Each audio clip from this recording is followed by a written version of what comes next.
Hey y'all, hey y'all, hey y'all.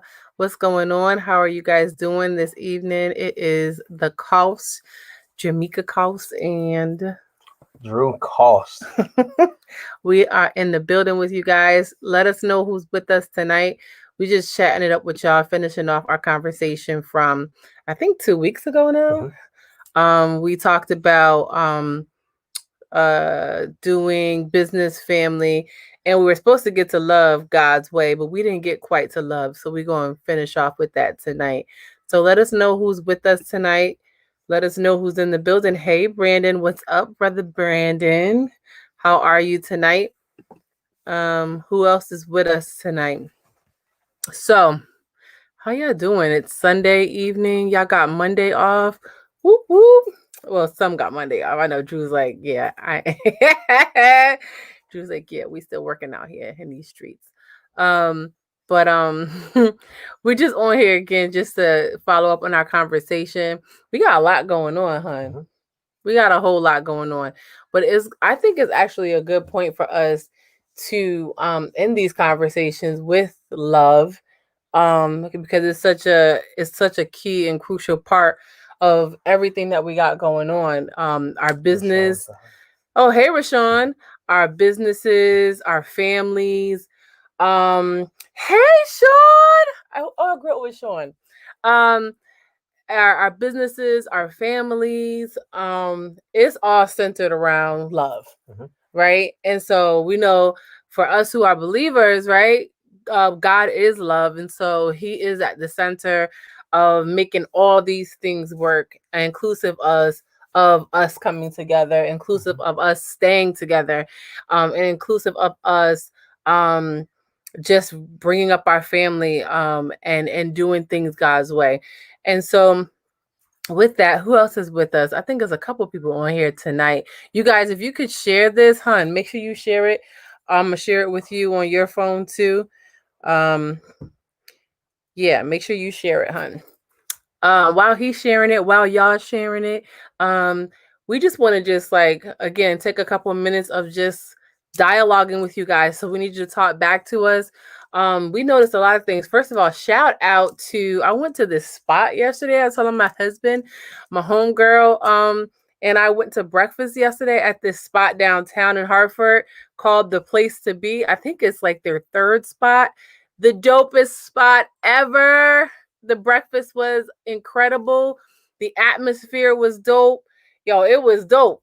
And so I just wanted to shout out that business because, like I said, we are one of the things that Drew and we just sit at a whiteboard sometimes and just like we zone out, right, hun? Like we just be like this past week, Friday, we had a powwow session together on some business stuff, and just sitting there together, our brains be flowing. And so when we see businesses doing incredible, we have businesses, we have ministries, we have different things going on.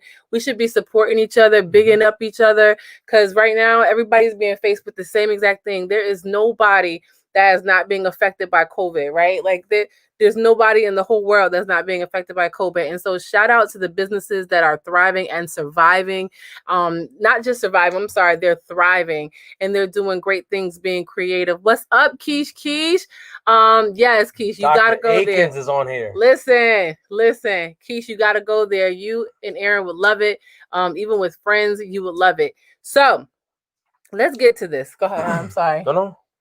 Let's get to this. So let's talk about this love thing. I just want to start by reading this quote to you guys. We actually have it in our room, in our bedroom, to remind us. And I want to start by asking questions to Drew, my husband over here, about this quote. Like this was something that I put up. You know, us women, like your husband come home and be like, "Oh, you done redecorate it." Like, "Oh, where'd that come from?" Right? I think he just came home one day and was like, "Oh, that's a nice that's a nice quote you got on the wall in big letters in our Above the room bed. Above the bed. above the bed." He's like, that's pretty nice. So I want to ask him what he thinks about this quote.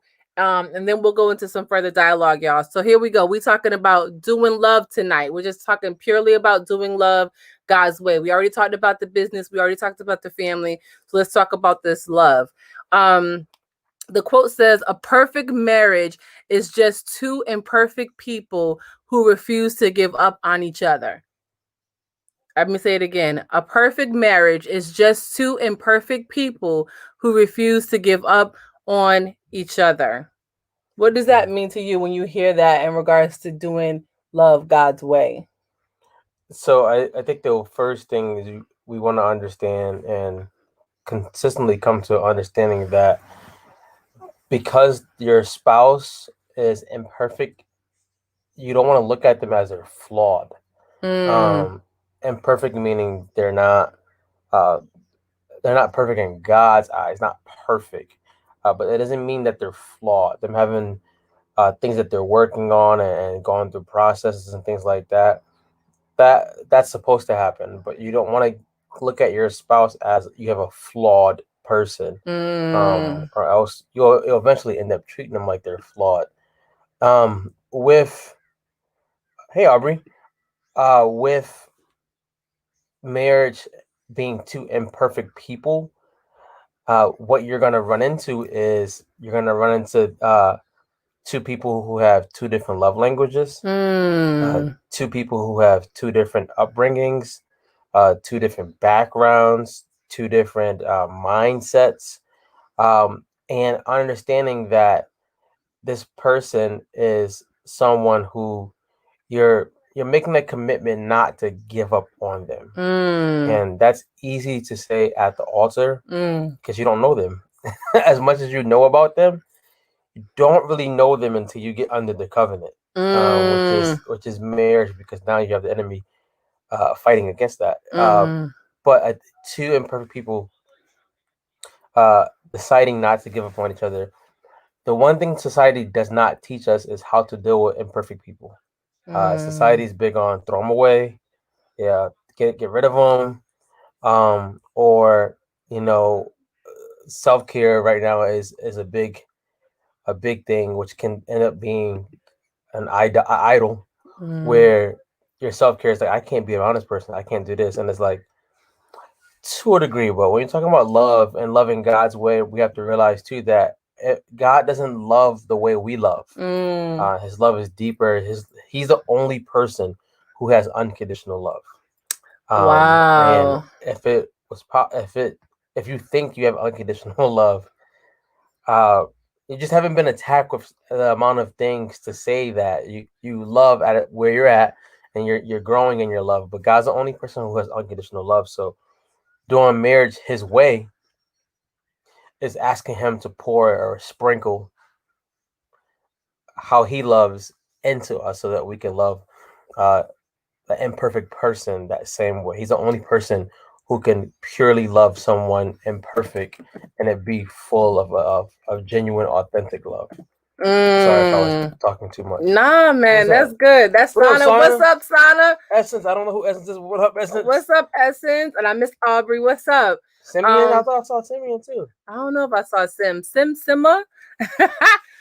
Share this. You guys share this. But so you said a whole lot there, but you like too much. Nah, man, nah. You right in the vein, because okay, so y'all know this is the cool dude right here. He cool, calm. This dude, listen, he's always the same, y'all. It'd be me that'd be like, I'm about to pop off. I'm about to, right? So I can be like a little bit like I can be a little bit more feistier, but like it's crazy how we come to the same end. We come to the same point of agreement. We don't always get there as easy as like you might think, but we get to the same place because of our common denominator, which is God, who gives us the ability to learn how to have His character, to love unconditionally. And that's continuing to ask God, like, Lord, I need you to help me with this, or I need you to allow me to see it how you see it, that we can communicate the same language. Like, I find that to be, we've been married for 2 years now, 2 years and like, I don't know, 3 months now. We got married in July, right? And so like we're still newlyweds, but like when I tell you like these 2 years, I feel like we've been like full speed ahead. It's been like 10 years. The things that we have pushed through, we have businesses, we have family, we have a new baby, we got all these things going on. But one thing that you said that sparked me was about how you don't really know that love until you're under covenant. And I remember before we got married, like real talk, like I was having a conversation, like I was like maybe a week or two from getting married, and I'm like, I know I love this dude. Like I know I love him with the greatest amount of love that I can have in this moment. But in my conversation, I was like, yo, we don't know what real love is like, that God says love is patient, love is kind, love is long suffering, it endures all things, believes all things. Like you don't know that love until you're in covenant. Like, and when I said that, it was kind of like, yo, like marriage is like the ultimate faith walk. You know what I'm saying? And when I think about doing love God's way, is without faith you cannot please God. And I think we have to continue to remain in that vein, because storms will come, things will come, changes will come. I think about the vows that we made, and I think about how, yo, when we were making our vows, or we were reading them things over. I don't know about you. I don't know how you felt about it, but I was like, yo, this is deep. Anybody else? Any other married couples on here? Sana, Aubrey, like Keish, like, you know what I mean? Like when you really looked at those vows that you were gonna make to the one that you love, you're saying this in faith for what's to come, because you don't know what's coming. And you're saying, I don't care no matter what. Hell high waters, right? Like we gonna rock this thing out. That to me, that is God's way, because no matter what things that have come, no matter what things have happened in our life, if we think about our relationship with Christ, he never left us. Like he even talked us through processes and things like that. So that's what came to my mind. Let me see what y'all saying. What's up, Jay Renee? So yeah, it's so much. She said, truly, Jay Renee says, marriage is vulnerability, exposure, and a call to maturity. Amen. Something to piggyback, I was gonna say with that is that I always say this to anybody: love is not a feeling. It's not a feeling. You're not gonna always feel in love. If you learn that, the faster you learn that, the quicker you'll realize that I'm not really falling in and out of love. It's just feelings I'm maybe having. But like she said, the call to maturity is vulnerability. It's as if you're learning, like you're peeling off layers of somebody to learn who the real person is behind the layers. That takes time. That takes patience. That takes sacrifice. That takes crying. That takes sometimes getting angry with each other. But if you're doing it for the right reasons, that I'm doing this to better this person's life, they better my life, and I'm doing this with God leading me, then you won't get caught up in feelings all the time. It's not a feeling. I always say love is not motivation. It's not inspiration. It's dedication. It's commitment. And it's not easy. But just because it's not easy, doesn't mean you shouldn't go for it, or you shouldn't aim to grow it. I think all of us have been duped by seeing like movies and stuff to think that once you get married, like life becomes perfect. No, with a Christian marriage, like when you get married, all of a sudden it's like attacks come out of nowhere, like stuff you didn't think about. What happened? You figure out this person snores, or this person does this, and you have to realize love is a commitment. And First Corinthians, and I'm gonna shut up. Nah, yo, you in the vein, bro. 13, he talks about what love is. It's kind, patient, long suffering, not boasting, not keeping record of wrongs. So it's not like you did this, but I did that. He never talks about a feeling. He never talks about what a feeling is, because if it was up to God, the amount of wrong that we've done and we do, if it was based on how God felt, we would all be dead. Yeah. So it's a commitment. It's a journey, and it's something to think about, and it's something, if you're on a journey, to my wife, we always talk about this, trying to find the silver lining. I think that would change. You could answer that one. It may change per season with the silver lining. might be. Yeah, no, I was my BFF on here said, for me, it wasn't the vows that we said at the altar that expressed the depth of our love. It was how we reconciled after our first fight, how we heal, how we forgive. That is key too. That is definitely key. Shay Renee. Yeah. That was go ahead and start you a blog That on was that me. one. That was meaty, right? Start a blog on that one. how we heal. I'm sorry, let me read that last one. How we heal and how we forgive. That's to me, That's love. That's love, yeah. That really is. That if you summed it up into one, how we heal and how we forgive. I agree. I totally agree with that. Let me go out of order and fight this one. So No. how do you forgive after fights, Jamaica? We never had a fight ever. No, we had what my homegirl say? We had heated fellowship. I've never heard of that one. She's at heated fellowship. How do I'm sorry, how do I forgive after a fight? I think, yeah, first of all, I'm like one of those people. I don't know if anybody else is out there like that, but I don't like to stay in that like area for a long period of time. You go whole lie, Drew.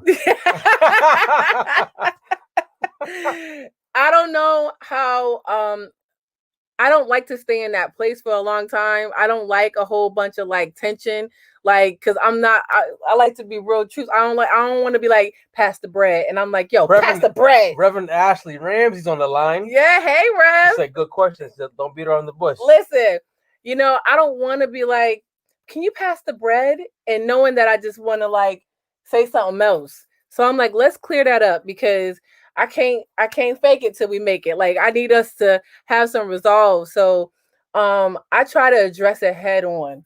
And that's not always advantageous. Sometimes you need to let some stuff marinate. Sometimes you need to think. You know what I mean? But I need to know. I need to know. Listen, stay on. Give you some answers. Sometimes what I have learned not to be so quick for resolve, just to get it done, but let's really like iron through and process what is happening, like what's really happening. And so that helps me to forgive when I understand. It helps me to process things because we are two individuals. Like I know we are one in the spirit, like in covenant, but we are still two very different, like how we think. Where he's a male, I am a female. Even like you said, our love languages are different. And so sometimes when you just like calm that thing down and like really communicate that thing out and like onion peel layer back and you're like, oh, I understand the perspective. And that helps me honestly to forgive. How about you? I think for me, Jamaica's big on not letting it sit. For me, and most men will probably agree with this, we process information. So usually if she's talking about something or we're in the middle of a discussion or a heated discussion or a heated fellowship, however you want to call it, as soon as it starts, for me, I start processing what needs to be done. And usually when that happens, like Jamaica said, outside of coach, I'm really not a big talker. I don't think so. You can disagree or agree with that one, but I'm really not. I immediately start going to what needs to happen, what's happening, what's being said, and what's really happening. And usually, sometimes what's being said isn't what's really happening. So to forgive, I always have to remind myself, and I say this in a way where I made a commitment to God. I made a commitment to Jamaica also, which is a vow. So I'm about to run nowhere. At the same time, I have to realize, and it's hard at times, that I have to realize love is not a feeling. I can't hold on to what I'm feeling at the moment and keep calling that love. No, that's caught feelings. But it's not always easy. Because I'm always thinking like, I'm a man. I'm going to try to come up after all that stuff is done. I'm going to be thinking like, so how do we not let this exactly happen again? But the forgiving part, in a nutshell, is sometimes just sitting there and keep talking. You start seeing, hearing stuff that you weren't hearing in the beginning, right? I'm big on. I always tell my wife, and anybody, Ashley, take this advice. don't find good times to discuss what's wrong. Find good times where you know the person is less defensive, to discuss something. And if it's feelings, discuss it with God first, and then go to that person. But it's what she said. No, oh, go ahead. I'm sorry. More so, sometimes just keep talking until you start feeling like a big block of ice. You start to feel like it's melting. If it's always a big chunk of ice, it's like you may have to just let it melt for a day. Right? You're not gonna go leave. You're not gonna go run out and divorce. Let it melt and then come back to it. It's easier drinking water than drinking ice. No, that's a really good point. I'm sorry. Let's see. J. Renee says resolve requires hands-on processing to an agreeable end. Dissolve is a hands-off processing, just waiting for it to be over. So true. So true. One thing that you said that I am working on transparency. Women, we have to be wise in things, right? Just as a man has to be wise and use wisdom, and even know we all know our trigger points. We know our buttons and we know the different things, and we know each other's. And so, like you said, timing sometimes, when you're dealing with love, it's like, all right, sometimes I could be like, right now, you know what I mean? Like, I ain't waiting, with the hand movements and everything. He be just like that. He be just it's funny now. It don't be funny in the moment, but it's so true. It's more advantageous when you're like, yo, this is it might be lawful, but it ain't expedient. Let me say it like that. It's like, I can do this right now, but I think this is not probably the right moment or probably the right timing. And doing love God's way, yo, I don't care what nobody say. If you feel with the Spirit of God, He's telling you, yo, He'd be like, yeah, nah, this is not probably right. Or if you even consult it before you start to speak. You know what I mean? So I've learned that just in this small period of time that we've been married for these 2 years, is like, sometimes I gotta stop and like just literally consult God about what and how, right, I'm gonna say what I need to say. Let's see. Ashley said timing is important. Sometimes you have to wait until things cool off. Even I think sometimes too, I agree with Ashley. Sometimes waiting until things cool off. Like she said, when you learn somebody, you keep learning them. So you know their trigger points. Now, this is the trick of the enemy. The enemy will always he's gonna always want you to push your partner, or if you're engaged or whatever, he's gonna want you to always push their trigger points, because he knows that's gonna eventually try to cause division. So I like to write. When I get mad, I write. I go to a notebook and I'm like, let's yell at this notebook first, get this stuff off, and then let's try to talk to person, because knowing their trigger points and all of that stuff can save you a lot of unnecessary quarrels. It can help you realize this person has a lot going on in their head at the moment. Me adding this may not be the best idea, because now I got a fight on my hands, and now it's not going to get cooled off as quick as I thought it could be or it should be. For me and Jamaica, we've had a lot go on in the month of September, leading into yesterday. Like a lot. And for both of us, it was like, man, it's hard to breathe right now. It's just so many things have happened outside of the home and stuff like that. So realizing and asking God, and sometimes just learning. I think one thing you can do is learn from your fights. I think love is smart to be like, when I threw that jab last time with the person, they didn't recover as quick. So I'm not gonna throw the jab because I'm on their same team. Jamaica always says that. And sometimes in argument, I'm like, no, you're not on the same team right now. I think you're trying to. I'm like, I am on your team. I'd be like, I'm trying to be Jordan. You over here trying to play a different sport. But I think it's you learn to, when is it best for us to discuss what's happening. And you get a lot more wins that way. I don't. There's a scripture that's coming to my mind, and I don't know exactly what it is, but it talks about like two being able to warm each other or something like that, hun. Um, Um, how it's in Ecclesiastes. Two is better than one, and a three-fourth cord is not easily broken. And he says, how can a one warm himself mm, by himself? Meaning you need two people. Thank you, Ashley. We never want to be that fake couple that be like everything is peaches and roses. nah, yo, Not there ain't everything. nobody learning from that. Ain't nobody No. learning from that. But when I think about that scripture, it just came to my mind. It makes me think about like even when sometimes you feel like there's tension or there's like we not on the same team right now, like you wearing a different color jersey, it's like just stop because in those moments to think, no, remember we're one and two are better than one. It's two people, but together, like we can warm each other. And without each other, I'm out here freezing. And without you, without Mhm. me, you're out there freezing. And so, like when, like you said in September, like when all this stuff started happening, is like the first thing you have to try to do is hone in. You got to draw in closer.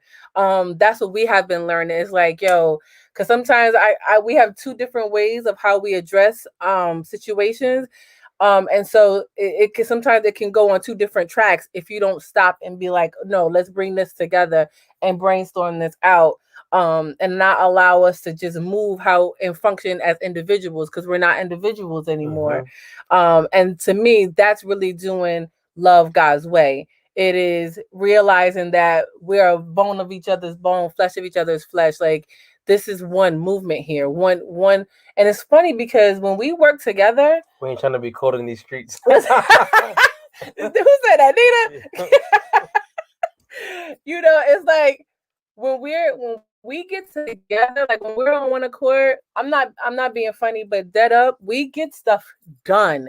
And we feel so proud together when we see things get accomplished for our family, even when we grocery shop together, it'd be like, yo, we did that mad fast. Like I be in there reading labels and eating snacks while I'm going. But when we go together, you be keeping me focused. You keep me on budget. Like it'd be great.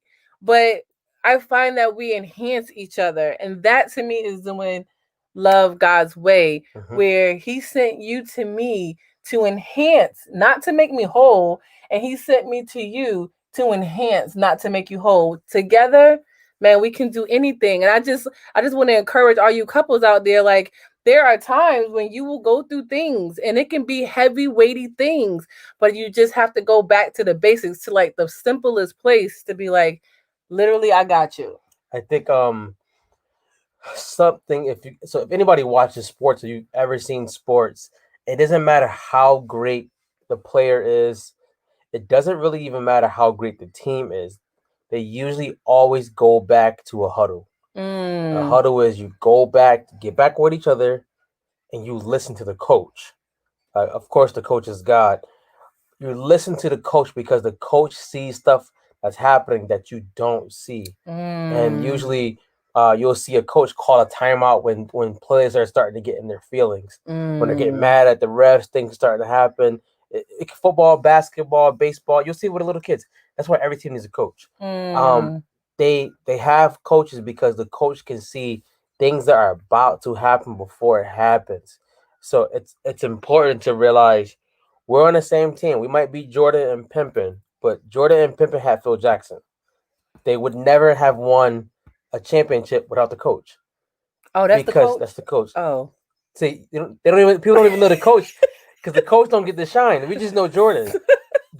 Jordan couldn't win a championship without Phil Jackson. yeah. But why do I say that? It's because you got to keep making it a thing to go back to the huddle because you can't see things that are down the line as much as you think you can.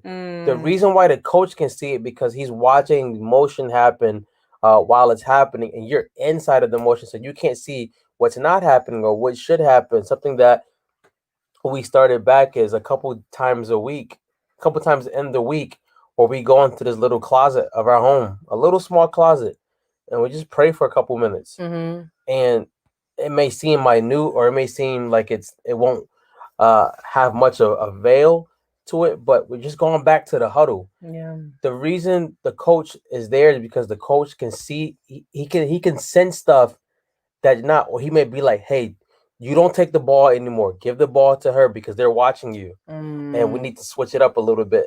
And it's the same thing with love. We always say there are things that we are good at apart, but when we are together and we're on the same page, it's almost like, yo, real talk, yo, if y'all came at us, we would chop your head off. Why we gotta chop everybody's head off? We won't chop your head off. But when we come together, when it's love, the enemy doesn't want that. He doesn't want us to be together and to function together and be transparent together, because he knows that we're giving people hope and giving people real information. Read Needus. Read Needus? Okay. Let's see. Sometimes one player has to work harder than the other player in one game. But stay tuned. That can and will switch up in due time. You may have to carry your spouse's burden longer than you feel is fair or desire to, but long suffering is part of the fruit of the spirit. So I just told Jamaica about this other day, right? Jordan, if you guys are basketball fans, Jordan had a flu. It was, and they named a shoe after that game called the Flu Games. He had a flu, and the whole game, almost every break they got, Scottie Pippen was carrying him back to the bench. The whole game, he had to keep holding him up, carrying him. You never ever in history heard Scottie Pippen brag about that. He didn't even ask Jordan to do these things. He just did it because he's on the same team. That's good. Like Nita said, like, if we're on the same team, the goal is to win the games. Yeah. The goal isn't to get MVP trophies. It's to win the games together. And if it means I don't have the ability to shoot and you do, you shoot. If you know I'm a better shooter and I'm weak, you make me strong. Like, you find those things out, because the enemy doesn't want us to function as a team. He wants us to try to be that one man band, that one man show. And that will eventually lead you apart from your spouse. Wow. Hon, I would carry you if you had the flu. Okay. we our time is up, boo. Okay. Our time is up. Leave us a comment on some subjects you guys would want to hear about. We'll do this definitely again. Aaliyah's being quiet at the moment, so I'm a little scared because she's been quiet for a little while. I know, we gotta go check on her. She said check out. Yep. Darius Daniels. Yeah, you listen. You put us on here. We loving Darius Daniels. Shoot your shot. We have to check that one out. We saw that one yet. But really quick before we go. I had put in the caption that we were making an announcement. Go ahead, you must say it. In the caption that we have been getting some download to help small businesses kind of endure during COVID-19. A lot of businesses have been affected greatly. Like I said in the beginning of this video, I've seen some businesses thrive, and their numbers have been exceeding that was pre-COVID. But some businesses have literally died out. There have been so many small businesses that have been closing at a rapid pace, and we have some different ideas and strategies that we want to share with people. And so that's what the kingdom is all about. The kingdom is about us building all together. You might have the collard greens and I got the gravy and he got the cornbread, but together we got a whole meal. But without it, listen, something's missing. And so we just want to help and be a part of what appears to be an area of opportunity that's missing. And so you'll see a post go up on our page, on our Facebook pages about, can we help you in any way? We come from different perspectives and different lanes. Drew has been doing his own business as an entrepreneur for many years. It's more a question. Oh, okay. For many years, I have been working in business and operations and strategic planning for many years as well. And so sometimes our brains are just flowing together, and we just want to share some things that we have been noticing and opportunities for creativity to maintain during this time. So let us know if you're a small business and you're struggling, trying to figure out how to pivot this. Let us know. Holla. We just want to be of support. A big business, or if you know someone, before you refer them, ask them first. Yeah, ask them first. Hey, Luz. So, guys, good night. That was our announcement for today. But stay tuned with us. The cost. We just walking this thing out. And so as we're learning some lessons and learning that we do have some things to share that can be helpful for others, and it helps us to process through our day-to-day as we're walking this journey out together as well, right? Mhm. So I don't know if there's any last minute comments or anything that somebody is just burning to share. We'll just take a minute just to see. But share this if you thought it was helpful. I want to shout out some people on the line. Yeah. I know Chevrolet Nita is doing some things, so check her page out. I know Ashley's always doing some good things, so check her out. Keisha Akins. Keisha is the web designing anointed beast. Make sure to check her out. Aubrey's a preaching machine. She's doing stuff. Check her out. Sauna's doing everything. I think Sauna's like the Christian Oprah. Yo, Right now. Come on. Yo, I don't know if Sana on here. Listen here, he's speaking a word. So Josh, I said what up too. But I didn't see everybody else who's on the line. But these are people who are right in our community, who are doing good things, and I would love to see us keep supporting each other and keeping the kingdom growing. Amen. Amen. All right, y'all. We out here. We Peace. leaving. The cost is out. We done counted up the cost, and it sounds like it's time to go to bed because somebody calling us from the next room. All right, y'all. Peace.